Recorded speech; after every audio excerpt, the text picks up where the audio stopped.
Tickets on sale now.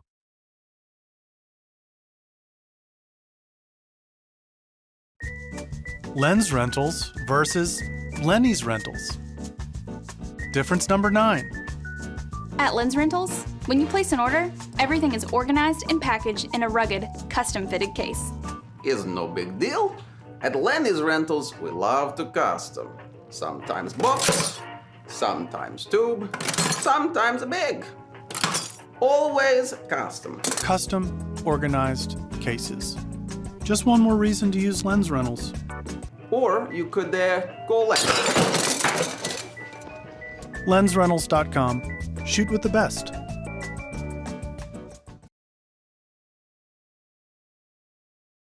Hello, and welcome to Season 4, Episode 4 of the Midwest Gaming Classic Podcast. I'm your host, Jason Garris, panel director of the Midwest Gaming Classic. Legendary arcade designer Eugene Jarvis has been making hit after hit for arcades ever since Defender and Robotron 2084, and his games keep getting better. Last year, he talked about the new Godzilla VR experience. This year, he will be joined by Stephen Hack and Rosario from Raw Thrills to talk about some of the great things they're up to. The future of arcade games is bright, and they'll tell you all about it. And you know what? Enough of me talking. Why do we get to the podcast?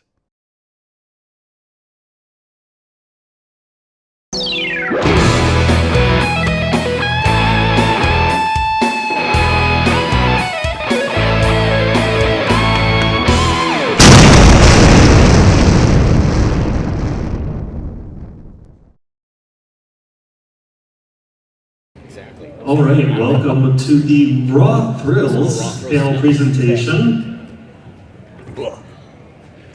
Eugene wanted to see what footage he brought with. So we've got Eugene Jarvis, Rosario, Stephen Hack from Raw Thrills, and they're mainly going to take your questions. So I think first question is mine. Where's the Godzilla 3D? Where'd you put that one this year? I think they sold it, man. The Kingpin guy. I guess he kind of hurt his back carrying it out here last year, so I think that was it for that one. But hats off to Kingpin, though. They did a great job last year. Maybe next year we'll have something cool. We have a new Top Gun game that we'll be showing here next year. So hope you guys enjoy that flight simulator. Okay, that sounds interesting. Can you say anything more about that one? You can play it at Dave & Buster's. Okay, that works. Party at Dave & Buster's after the presentation. All right, who has questions?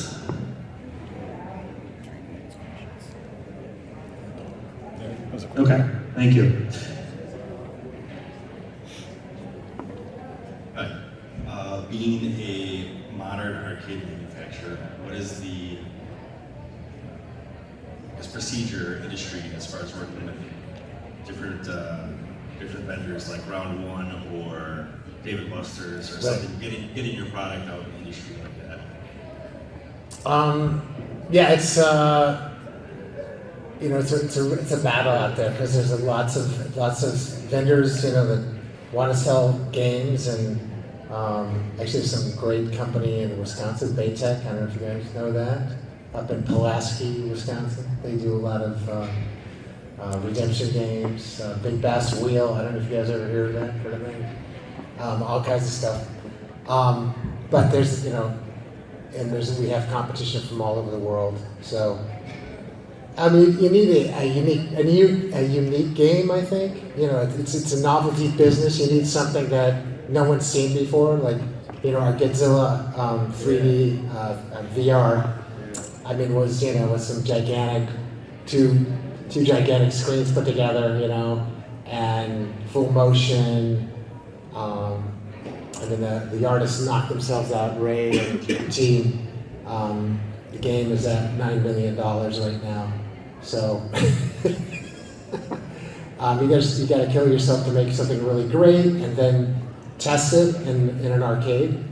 So you need to get it out, test it, and refine it to optimize the income that the arcade makes from your game. So sometimes the game, if it's playing too long, you might have to shorten it because people are not paying enough and they're just playing forever, and or maybe the game's not exciting enough, or the soundtrack's not good enough, or just all kinds of things that the minute you put out a game out on location, like people don't even know how to start the game, and like you think, oh my god, I didn't like the start switch or something. It's like it was obvious to you, but you really got to put things out in the arcade to really see what real people relate to.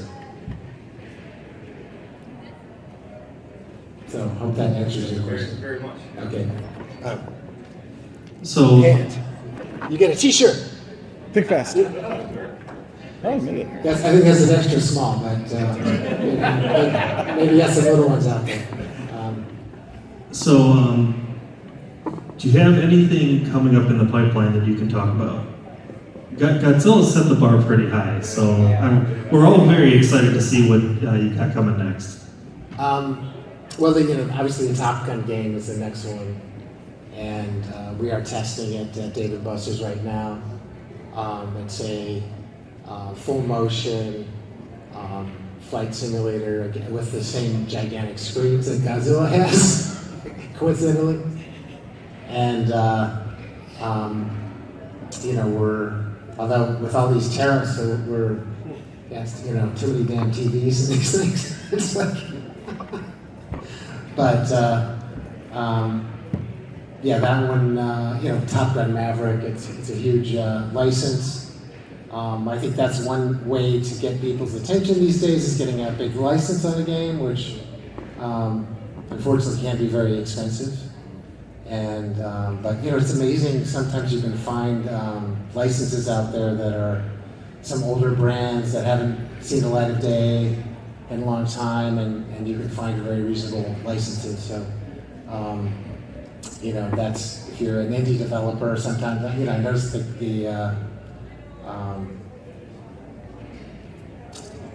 spooky pinball guys are getting all kinds of cool licenses, and. I don't know. Maybe they got just a great negotiator or something. I don't know. But they make them an offer they can't refuse. I know. But that's a way to get an audience. Another way to get an audience. Maybe Steve can take this. Well, I'm wondering, how long does it take to design and create one game? Yeah. How much time do you spend on it? It can be anywhere from 6 months to like 5 years, depending on, your budget and how stupid you are, and how many mistakes you make, and how much money you have. So sometimes it's done in 6 months because that was the budget. It's like it is what it is. It definitely runs the gamut because sometimes you end up doing like maybe a port, right? In the old days, you would have games come out in the arcade, and then they get ported to the NES, the Super Nintendo, and stuff. And nowadays it's flipped, right? You get a lot more mobile games that end up in the arcade. So like a port project, maybe you look at like if you want to do a fast turnaround, you are talking like 6 months. But some of our games, and through no fault of the developers, I will bring out is that you'll have a game that takes maybe 3 or 4 years that probably could have come out in 1.5 or something like that. But like market timing and stuff like that comes into play, right? So you'll sit on a project for a while, maybe it's done, and then it'll come out later. Or you'll have projects that just go and go and go, and then 4 years later you're like finally over the finish line. Yeah, Steve, by the way, any of you guys ever play the Injustice fighting game? Oh, yeah. Steve did the arcade version of that, and I guess you added head-to-head fighting, which was not in the original. And also he did the Marvel Contest of Champions arcade version, And Guitar Hero. And Guitar Hero. So those are just examples of port projects. Yeah. As opposed to our originals, which yeah. we've obviously done a lot of too. But I think Guitar Hero. How many of you guys have played the Guitar Hero arcade game? Wow, that's awesome, man. But I mean, it's still out there. Actually, it's I think used. They're selling for like $9,000 or $10,000 right now. Shoot. If you can get one. I mean, it's nuts. Where's mine? I don't know, man. They'll collect your commission. Kind of reading between the lines here, that with the Godzilla full motion game, and now coming out with the Top Gun, kind of in that same platform. Maybe people have noticed a trend with the industry with, I'm going to call out Stern Pinball, where they kind of have a unified cabinet design that they can then easily kind of develop a pinball machine and then put it in there and it gets there a little bit faster. Is that kind of an intention with that game with you guys? Is it going to make it easier to maybe push some more games out? You always, we're all lazy people at heart, and you kind of look at what's around the shop and like, what can I do with this thing? How can I repurpose this old piece of crap, And so I think Top Gun actually really is a kind of completely different cabinet. It's only one player than Godzilla, but it's sitting on a platform similar to the Fast and Furious motion game. I don't know if you've seen that around. But we do kind of if it ain't broke, don't fix it.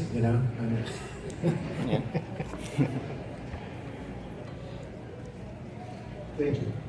Just a thank you. I'm in the Big Brother program, and so I take my little brother to David Buster's quite a bit. Without fail, we play the Godzilla VR game every time we go. It's a huge hit, so just a big thank you on that. But what's something you wanted to add to the game that you didn't have a chance to? Well, Ray, by the way, is the lead character artist of Godzilla. Yeah, I'll probably be adding like other popular kaijus. Like obviously Gigan was a very popular character, and Mechagodzilla was also very popular. So we're happy to get those two characters in there. But if we had more time, and I would probably be adding more kaiju, such as like Ingiris, and even like, of course, Mothra, Rodan, Ghidorah. But personally, for me, I like the kind of underrated monsters, such as like, which one? Like Jet Jaguar or something. Yeah, like he's like not, people see him, they're like, oh, okay, he's cool, but he's not as popular. But I always like to put them in the spotlight. Geez, if we ever had a chance to, or had that opportunity, I would love to like add more monsters from the Toho universe. Yeah. Why was Godzuki left out? This is too innocent. It's just like with Mothra. It looks like a big moth, and you're gonna fight that thing. It's like, man, that's too innocent. It's like a big teddy bear. I don't want to shoot it or anything like that, right? But so we always try to choose all the threatening-looking monsters. So that's like Destroyer's a very popular one. Yeah, I personally like that kaiju. So I would for sure. We would add like some new monsters, and maybe add some new gameplay elements. Maybe change the gameplay. It could be a little faster, or just newer features if we could, if there's time for it. Yeah, new locations. Maybe the Wisconsin Center in Milwaukee. Have some. We can do a little filming here. And blow it to bits. All right, I got a question over here and then there. Let me throw the. How hands-on good, big fast. The licensors, and are there any more difficult to work with than others? I'm thinking of like Halo and how protective Microsoft is with that property, that kind of thing. Every licensor is unique, and actually we tried for, I guess since about 2010, we were trying to get Halo, and and we'd go to, fly out to Microsoft and tell them all about our stuff, and then, after maybe a year or two of badgering them, then they go, okay, cool, yeah, we'll get the contract ready, and then like 2 weeks later, like the entire department was laid off and there's new people or something, and it's like, who are you? It's like, then you start all over again, or they're transferred, or, corporate goes, oh, we don't like arcade games, they're shitty, bunch of sleazeball stuff.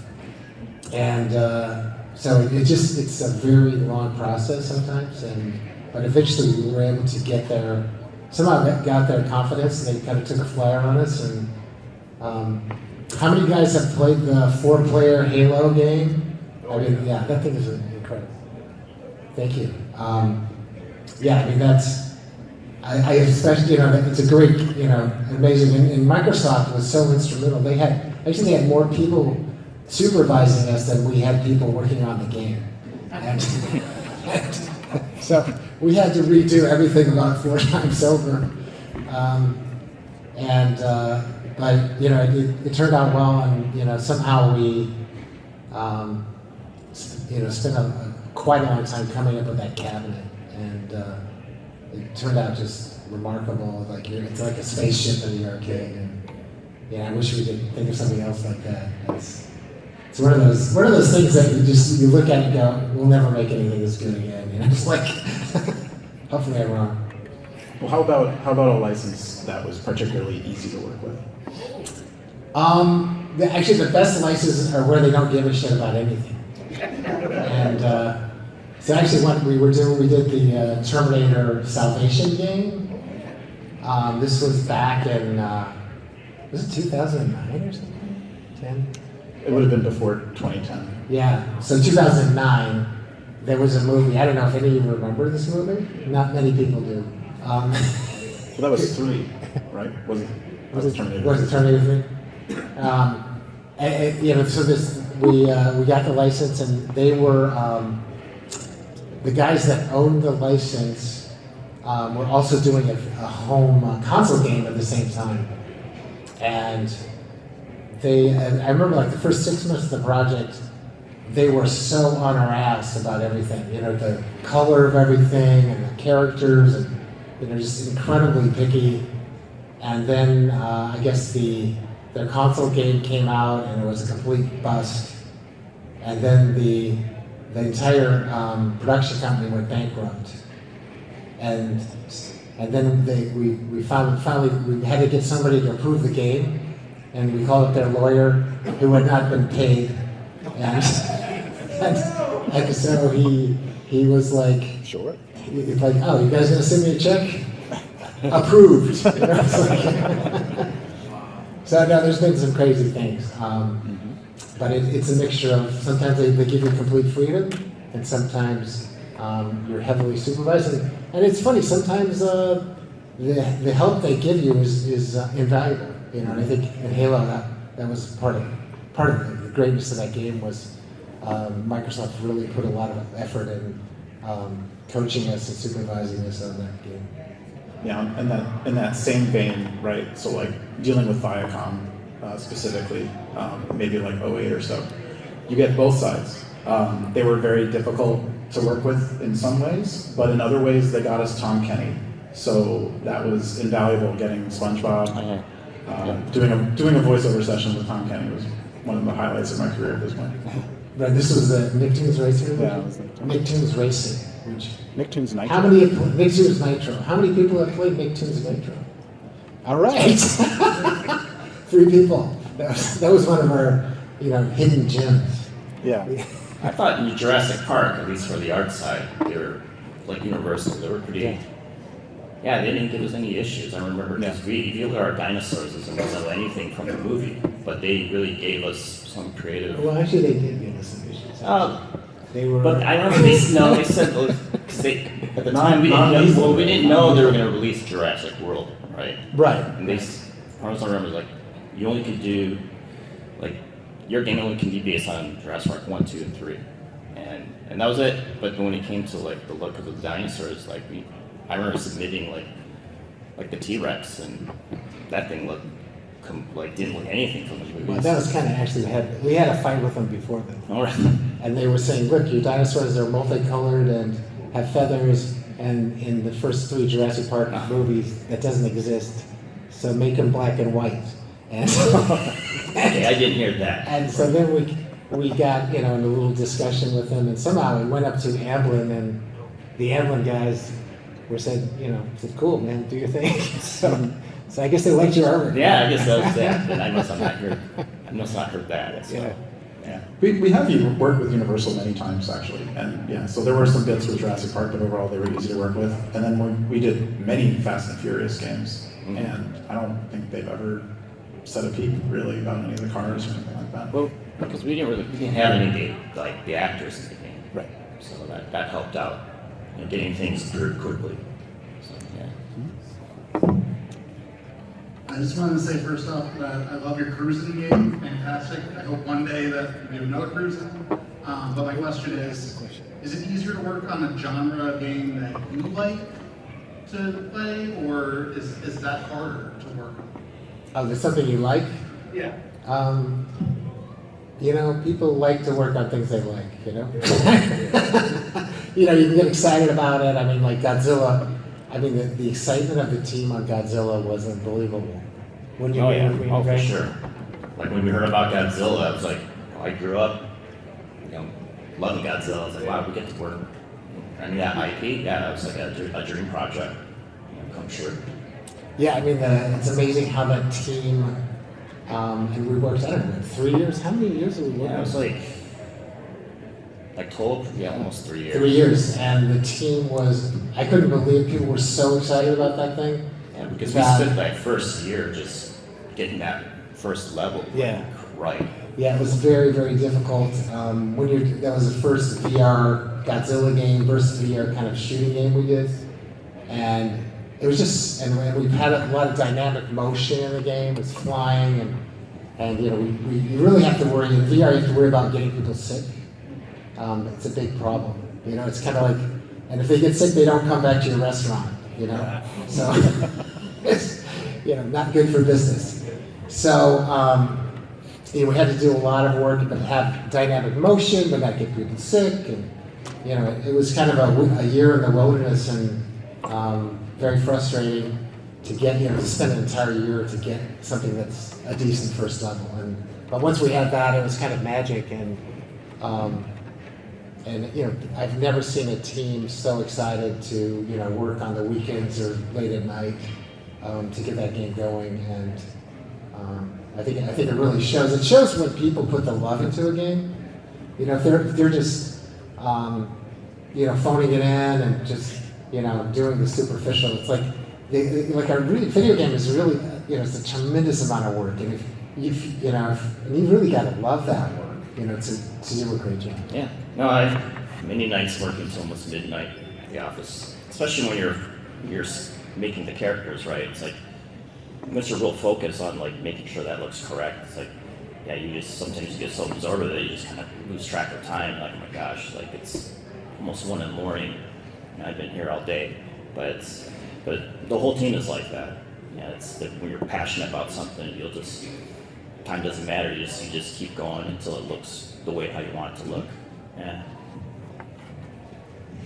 Hi, I wanted to first thank you guys for my nieces just are totally addicted to Superbikes 3 and the Nerf Shooter and King Kong Skull Island 2. And, awesome, thank you. They seek your games out, and I think that's really cool to see young people going to arcades and being drawn to specific machines, because for a long time that didn't really happen. But just kind of building on that observation, with something like Cruising Blast coming to home consoles, how do you think about sort of the incentive structure in the arcade versus on a home system? And also for Eugene, any thoughts about ever going back to twin stick Robotron style stuff, or some of the more abstract arcade ideas? I keep encouraging to do a twin stick game, bring it back Robotron. I still got to get 1 million points before I do that. You have to be on level 10 too. I want Gorgon 3D. Okay. There you go. We had a lot. We really had a lot of fun on super bikes. Didn't you see you worked on it? Didn't you? Well, I did the first two. Yeah, first two. Tell them about super bikes.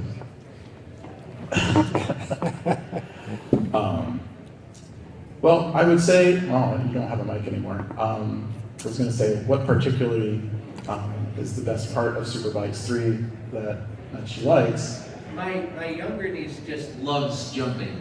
Oh, just right. when everything goes boom, it makes it keeps pumping in the credits.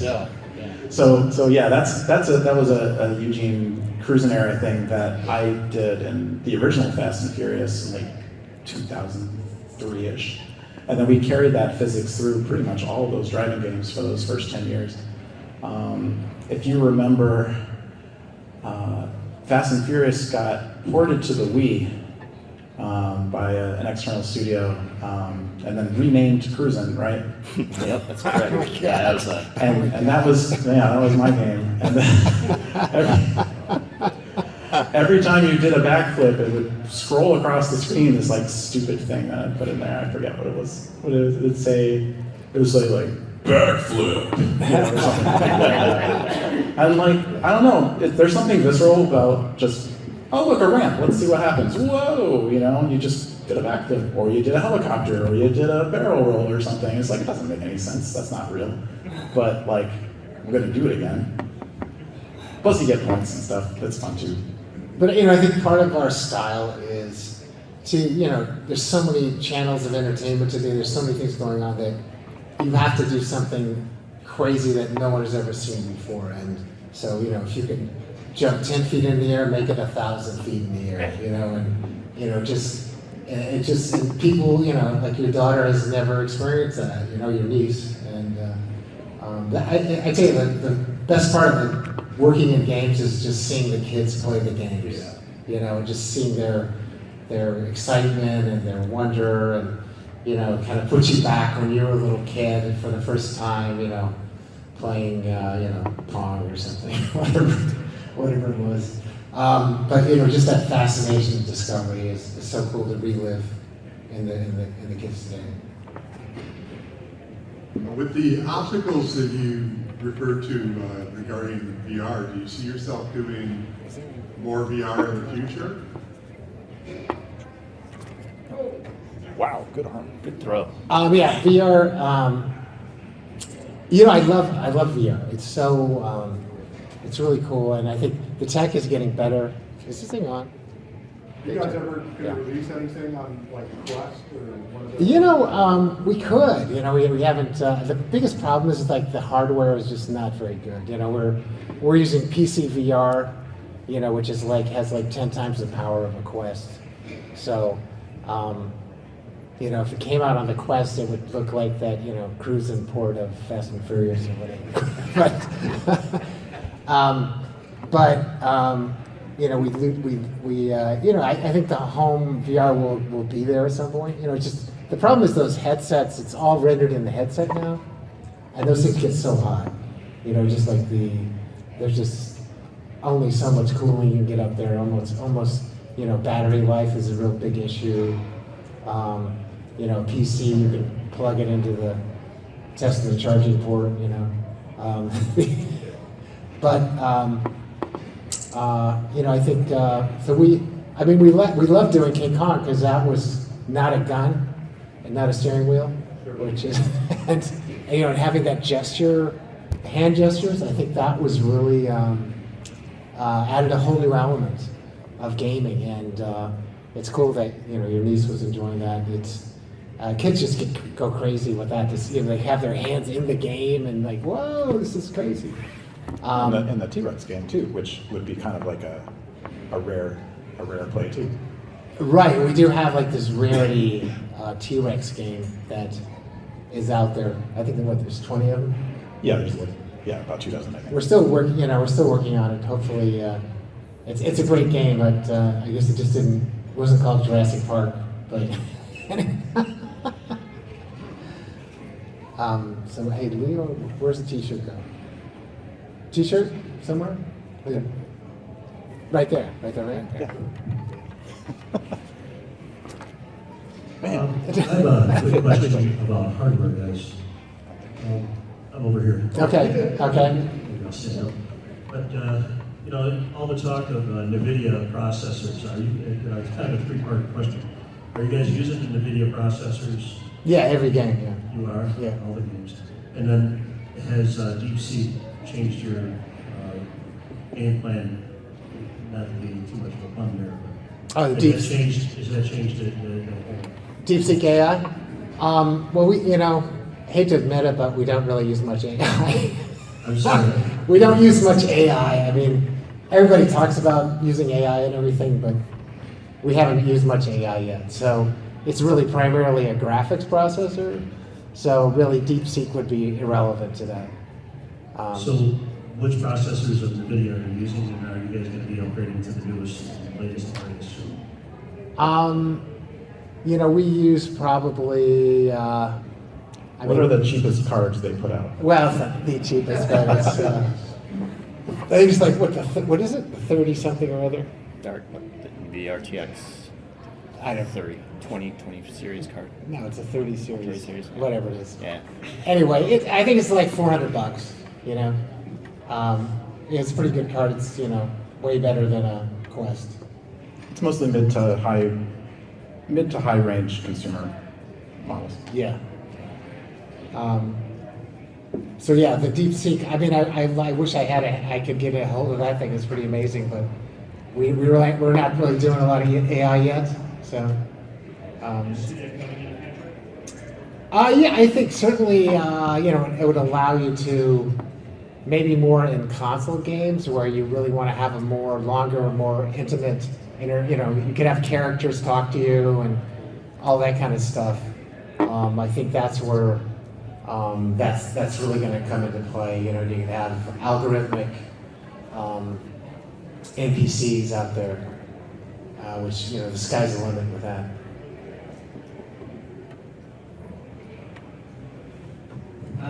Just a question for you, Eugene. How would you say Rockville's compares to, let's say, Midway games? How would you say Rockville compares to Midway? Rothrills, in some ways we're kind of Midway. We're the spiritual successor to Midway.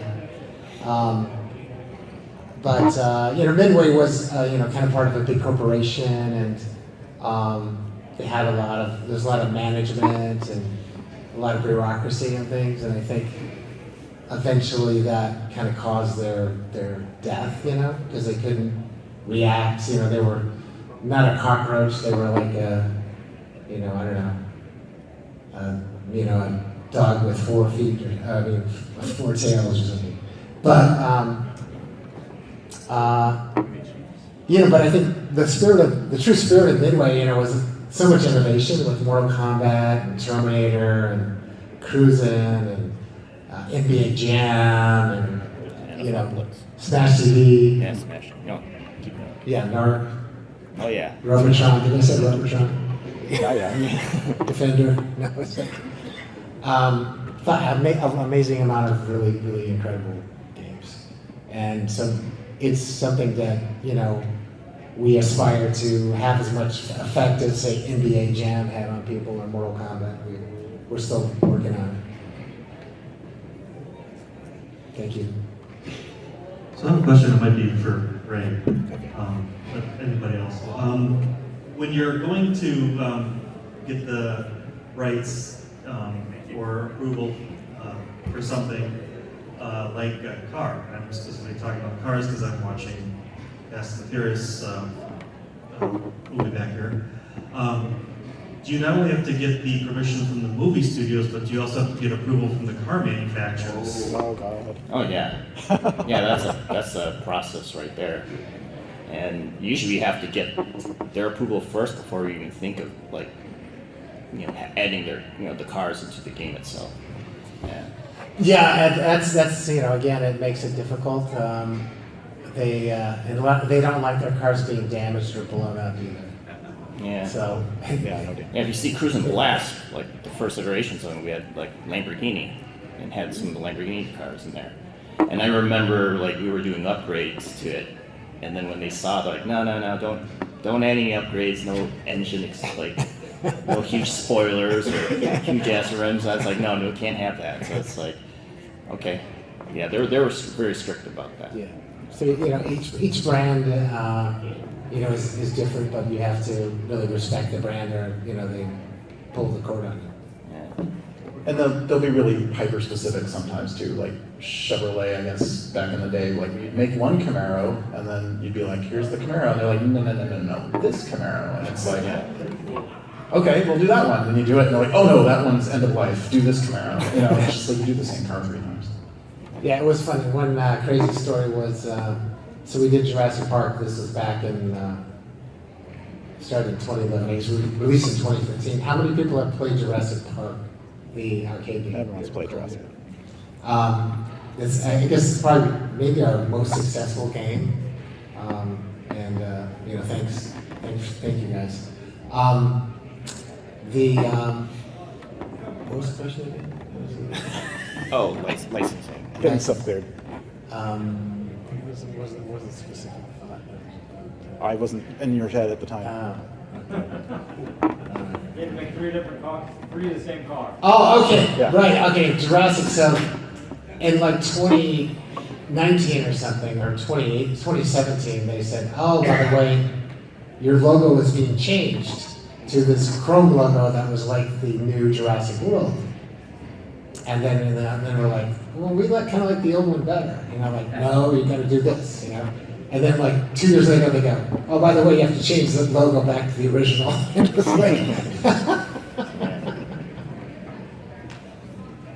And I'm going to just touch on a theme that we've had throughout this whole presentation, is that how much of what you do actually has very minimal to do with the game, but has more to do with personal relationships that you've built either with studios on the one side for the licensing, and then also with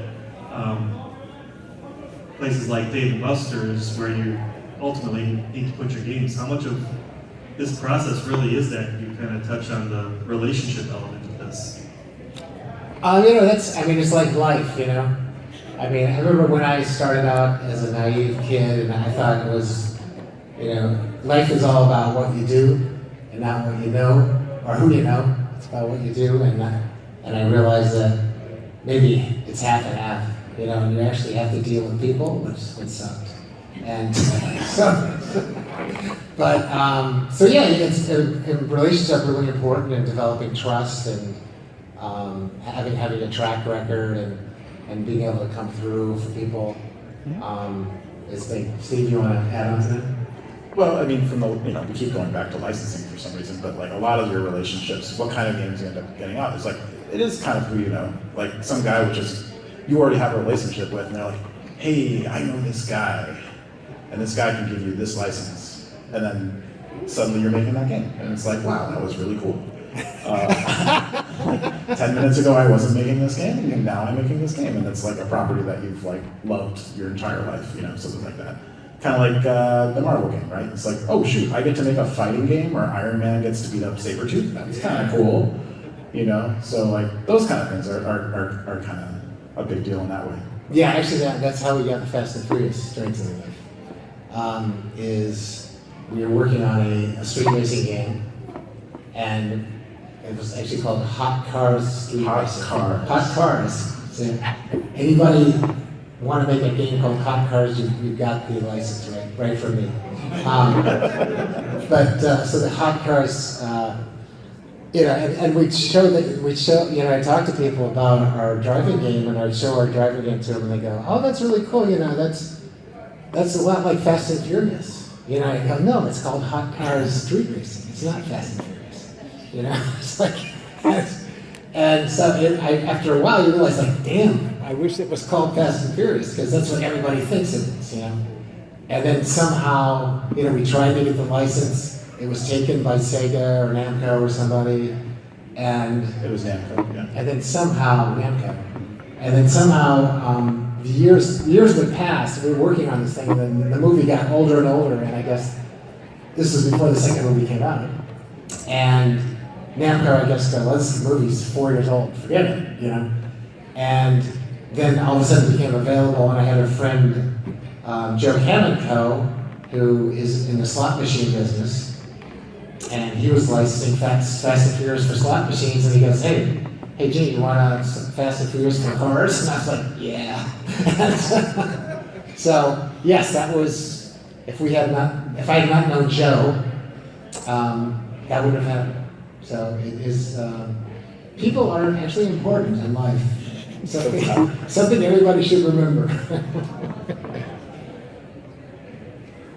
So I'm going to backtrack a little bit. So going back to the Camaro Lamborghinis that were going to be put in some of these games, when they didn't want you to add certain things to the vehicles, they're like, no. Was there a reason for that? Because if some of those were realistic ideas, they could have done it to their car, and they were planning on it, and they didn't want it to get out to where somebody else could beat them to it, maybe? Not really. I mean, the stuff that we do is not realistic. I mean, we'd have some giant, We put jet engines on our cars. some giant, 3 feet high supercharger sticking out of the hood.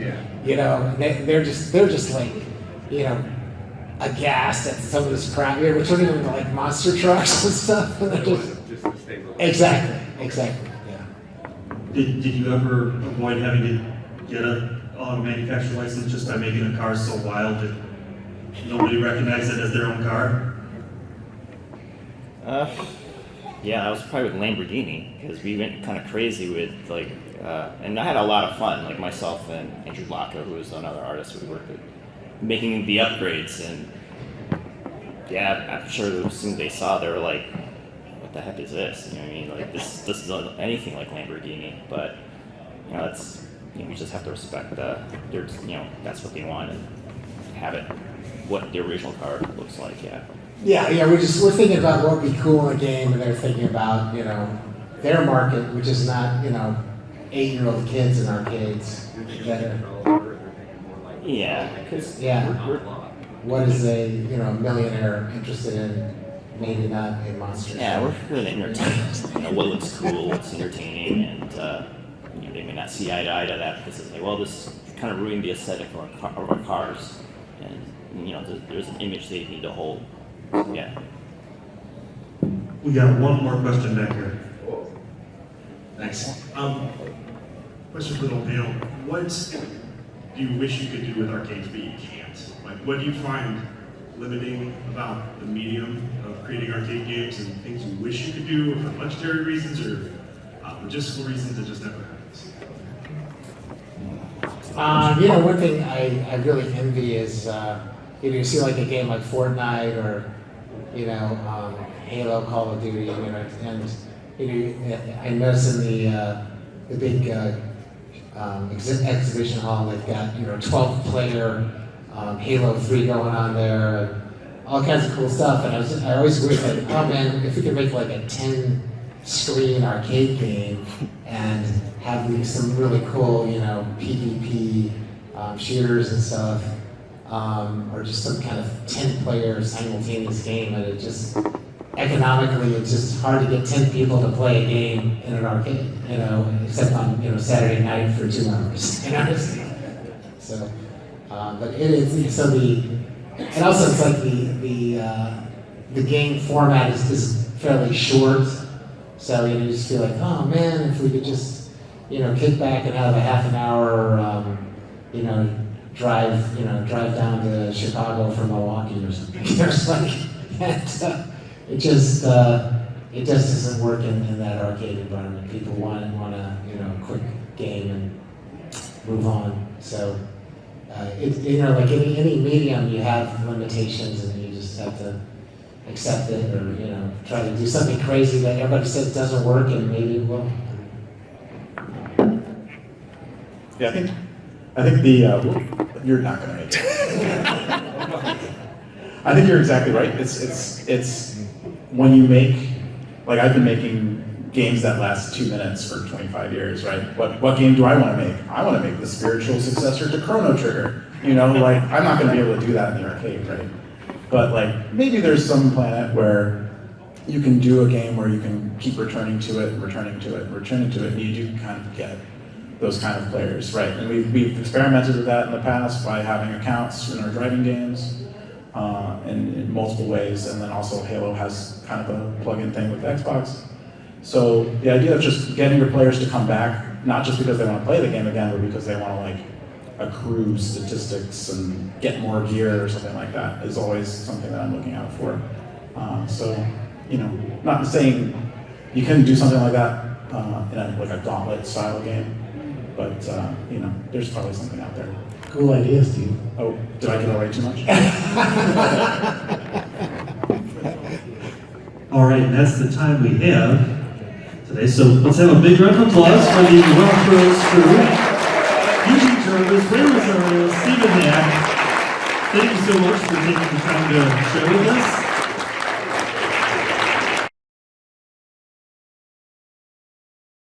And that's the end of this podcast episode. I hope you enjoyed it as much as I did, hearing stories from Eugene Jarvis, Stephen Hack, and Ray Rosario on what's happening at Raw Thrills. We enjoyed them at the 2025 show and hope to see them at future Midwest Gaming Classics. And until next time, take care, stay safe, and game on.